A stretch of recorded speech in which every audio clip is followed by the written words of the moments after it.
Sampurasun wargi Jabar. Update progres pekerjaan rekonstruksi jalan di ruas Warudoyong hingga Simpang 3 Winduraja, Kawali, Kabupaten Ciamis. Sampai tanggal 7 September 2025, progresnya sudah tembus di angka 51%. Panjang penanganannya sekitar 7 kilo 600 meter dengan nilai kontrak mencapai 22 miliar 155 juta rupiah. Gak cuma soal jalan, proyek ini juga membuka lapangan kerja. Ada 82 orang pekerja proyek jalan yang ikut terlibat langsung di lapangan. Kalau jalan ini selesai nanti, pastinya bakal bikin perjalanan lebih lancar, aktivitas warga lebih mudah, dan konektivitas antar wilayah makin kuat.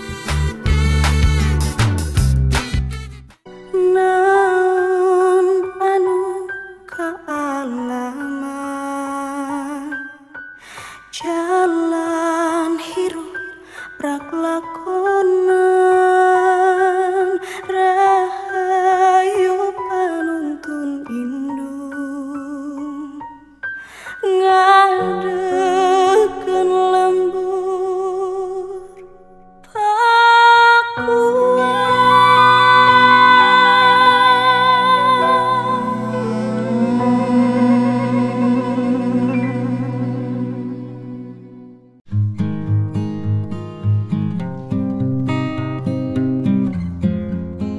Assalamualaikum warahmatullahi wabarakatuh.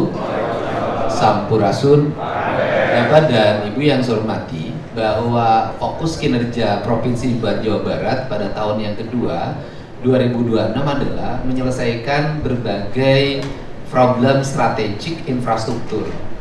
Infrastruktur itu jalan, jembatan, irigasi, bangunan sekolah, bangunan rumah sakit, bangunan puskesmas, dan berbagai bentuk fasilitas publik lainnya.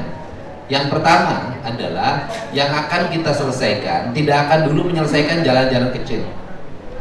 Kita akan menyelesaikan jalan-jalan besar yang itu menjadi concern untuk meningkatkan pertumbuhan ekonomi. Pertama, yang di perkotaan di 2026 kita akan memfokuskan membantu kota-kota yang mengalami problem kemacetan.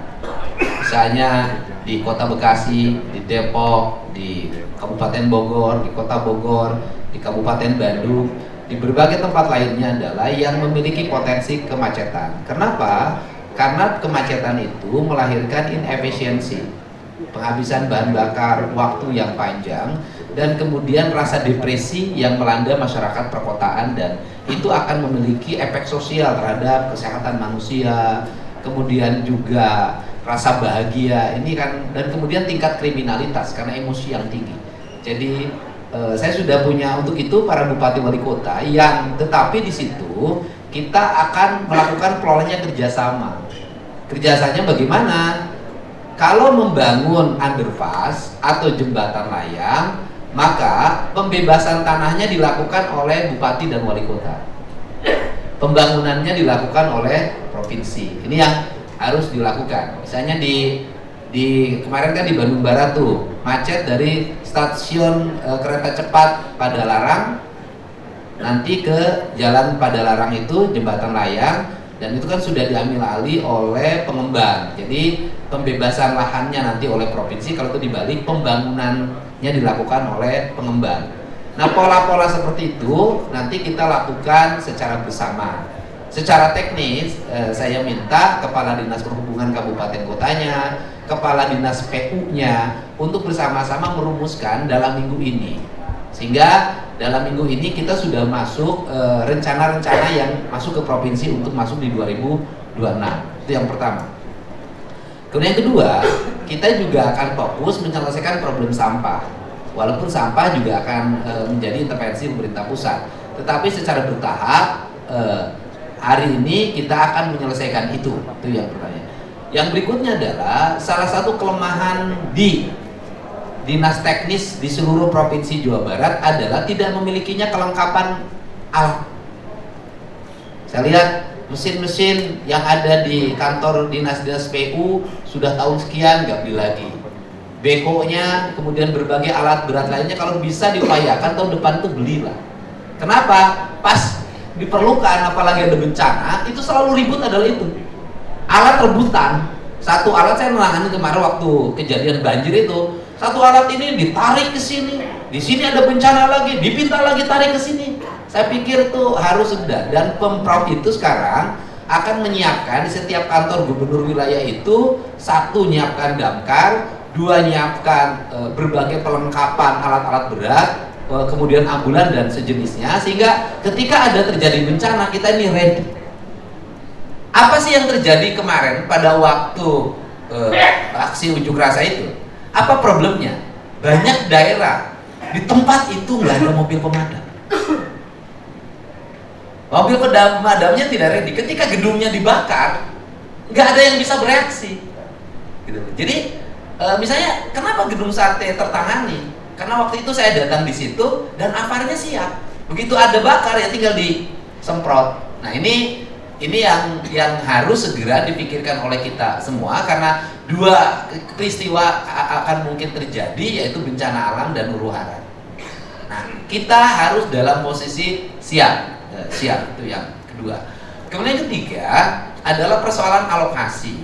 Kita semua ini kan tidak semua kepala daerah punya kendali pada organisasi perangkat daerah. Ada organisasi perangkat daerahnya yang sudah bisa dikendalikan, ada yang belum bisa dikendalikan. Karena itu kebijakan provinsi tegas, infrastruktur jalan, jembatan itu harus 7,5% dari total APBD.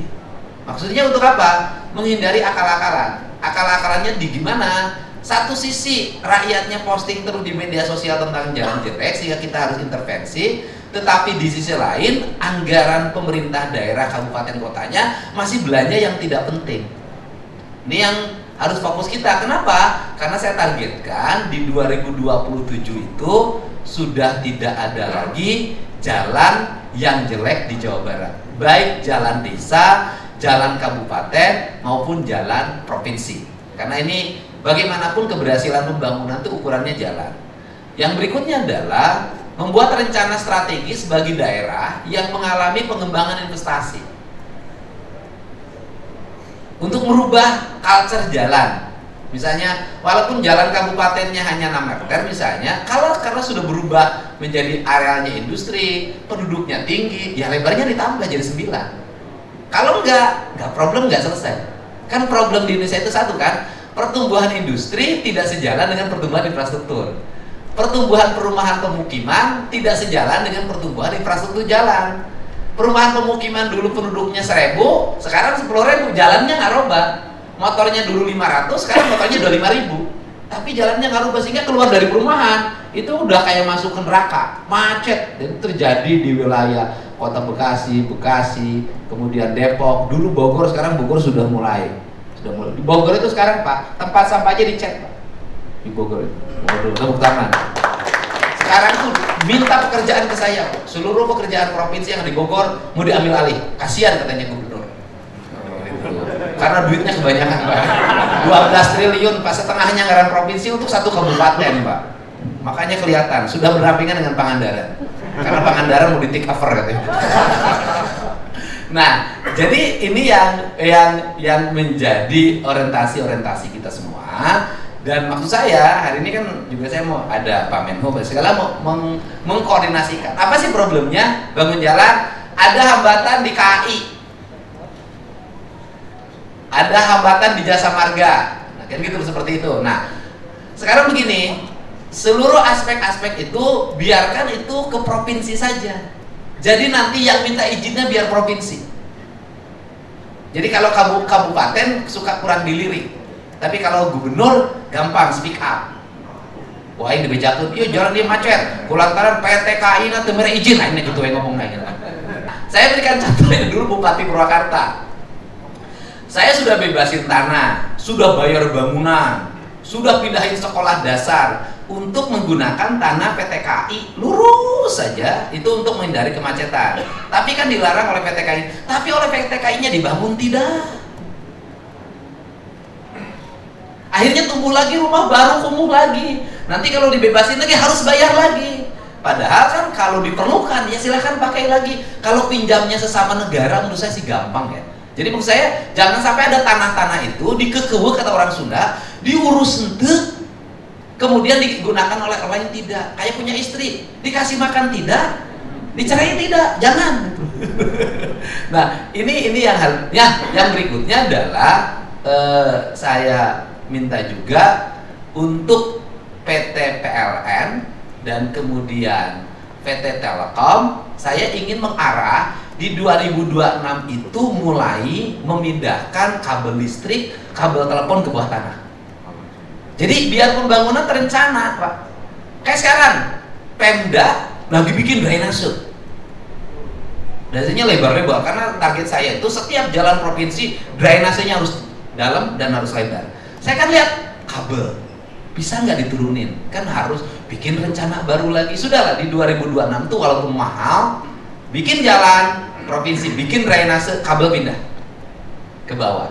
Kenapa? Karena sekarang sudah mulai melihat pada estetika. Misalnya ada PJU provinsi, bagus-bagus, jalannya bagus, tapi ini kali kabelnya panjang sih gak sesampaian. Nah ini kan harus segera dirubah. Karena apa?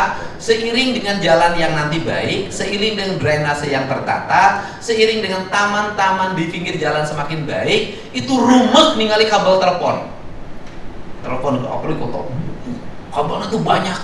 Nah yang berikutnya juga tidak boleh lagi terjadi di 2026 adalah jalan sudah dibangun, trotoar sudah dibangun, ada galian lagi. Dibikin rencana strategi setelah ini antara Telkom, PT PLN, apa yang akan dilakukan 5 tahun ke depan.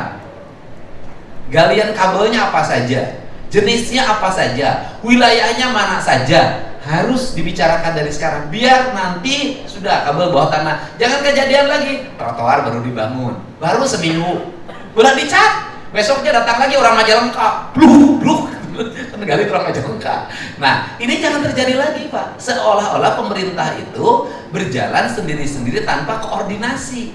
Nah ini semua para pengembang baik PT PLN maupun Telkom atau berbagai jaringan optik lainnya yang termasuk juga yang swasta untuk membuat rencana kerja dalam 5 tahun ke depan, sehingga rencana kerja itu nanti match dengan apa yang menjadi kebutuhan daerah. Nah yang terakhir, kita juga punya proyek strategis walaupun bupatinya belum datang. Jangan datang Bupati Subangnya.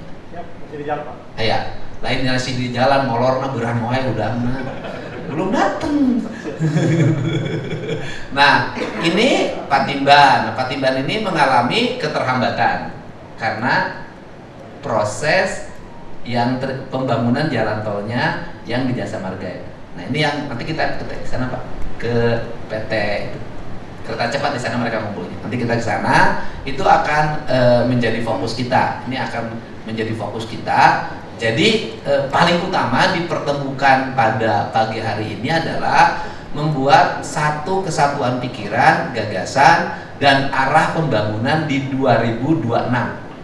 Arah pembangunan di 2026. Dan kemudian yang terakhir adalah pemerintah provinsi bersedia mengambil alih jalan kabupaten yang menghubungkan antar kabupaten untuk menjadi jalan provinsi yang menghubungkan antar kabupaten, bukan menghubungkan antar kecamatan, untuk menjadi jalan provinsi dengan penghitungan strategik dan nilai ekonomi multiplier efeknya apa.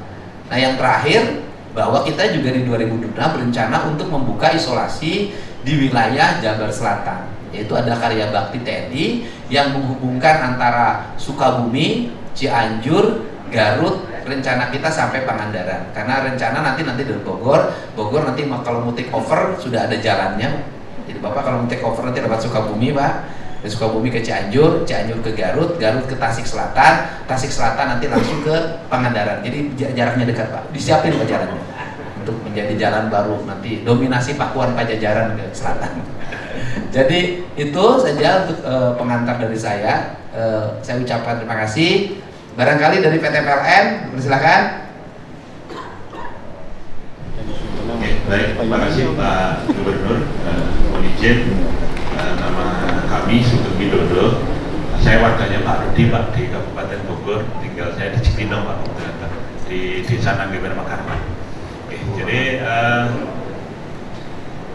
Terima kasih Pak Wali Kota Bogor. Saya yang sudah kenal malah Pak Wali Kota Bogor, Pak. Kebetulan saya pernah lama tugas di Bogor gitu, dengan Pak Rahim. Jadi untuk arahan Bapak pada prinsip utamanya adalah PLN tentu siap mendukung Bapak terkait dengan infrastruktur di Jawa Barat, termasuk kebutuhan kelistrikannya, termasuk yang tadi di Patimbang.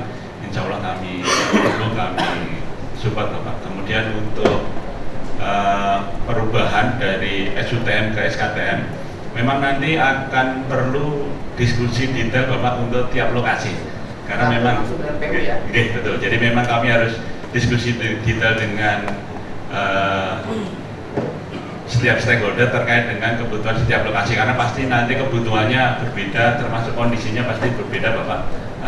Apakah ke bawah itu nanti seperti apa kebutuhan dan kondisinya, karena memang kebetulan kami pernah bertugas di Jakarta, memang kompleks sekali untuk menurunkan dari atas ke bawah, khususnya sebenarnya aspek yang diperhatikan itu keselamatan dan masyarakat Pak. Jadi karena begitu turun ke bawah itu harus kita pastikan kondisinya aman, kemudian proteksinya baik, karena itu sangat penting. Jadi nanti setiap lokasi kami akan koordinasikan kebutuhannya seperti apa. Tapi pada secara prinsip memang kami bertugas di Jawa Barat itu untuk mendukung kesejahteraan masyarakat Jawa Barat. Jadi insya Allah komitmen kami tentu kami dukung Bapak terkait dengan kebutuhan tersebut. Memang nanti akan ada permasalahan di sisi anggaran, tapi tentu pasti akan ada solusinya kalau nanti kami komunikasi. Nanti prinsipnya sesuai kewenangan kami survei bersama dengan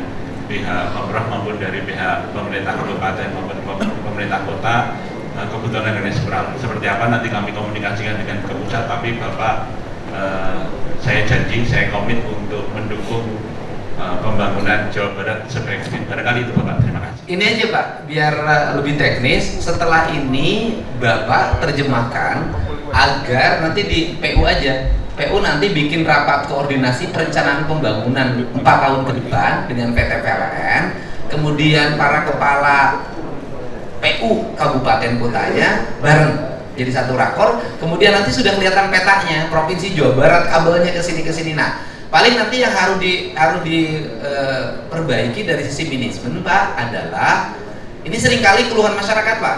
Ada tiang listrik misalnya di satu tempat, di tanah milik orangnya itu ngebangun pengen tiang listriknya pindah.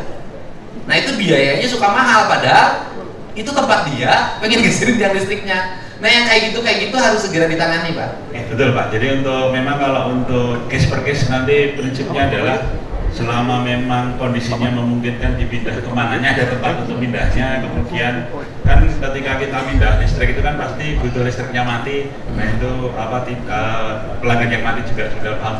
Prinsipnya tentu case per case kami kami coba selesaikan case per case karena memang sesuai dengan ini kondisi di lapangan. Tapi insya Allah kami tetap coba selesaikan sesuai kewenangan yang ada di kami. Telkom bisa ada. Oke Pak, silakan. Siap Pak Kadem. Jadi Assalamualaikum warahmatullahi wabarakatuh. Terima kasih Pak Kadem. Mohon maaf agak terlambat. Jadi Bapak-bapak semua Pak Kadem, Telkom itu punya 3 platform connectivity. Jadi yang pertama adalah yang fiber, mungkin yang sering ditemui oleh Bapak-bapak semua itu adalah yang fiber optik. Ada 3,5 juta port ODP, artinya ada port ODP yang bisa fiber yang bisa melayani masyarakat. Kemudian jika tidak ada fiber maka kita menggunakan alternatif 2 hal. Yang pertama adalah mobile, itu satu tower Telkomsel itu bisa untuk 10 km diameternya. Jadi 10 km di antara itu bisa dilalui lalu didapatkan sinyalnya. Atau yang terakhir adalah satelit. Dan 3 hal ini yang memungkinkan proses digitalisasi sampai ke pelosok desa.